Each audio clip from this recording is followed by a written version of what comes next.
నిజం 4 అడుగులేసేలోపు అబద్ధాలతో చుట్టేయడం సమాజాన్ని అన్నటువంటిది ఆంధ్రప్రదేశ్లో ఇప్పుడు ఒక అలవాటుగా మారిపోయింది.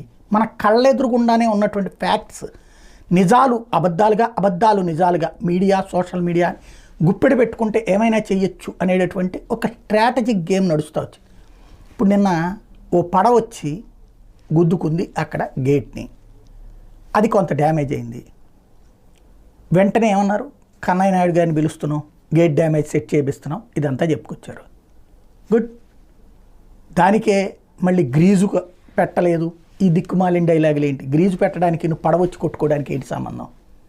ఇది నెంబర్ 1 పాయింట్. నెంబర్ 2, జగన్ హయాంలో కూడా ఇట్లాగే గేట్ వచ్చి కొట్టుకుంటే ఏమన్నారు, దాన్ని ఇటుకు తీసుకొచ్చారు, గేటునట్ట కొట్టేసేసి నీళ్ళని ఆపేసేసి ఆ నీళ్లు తీసుకొచ్చి అమరావతిలో పోసేసి అమరావతిని ముంచేయడానికి ప్రయత్నించారు.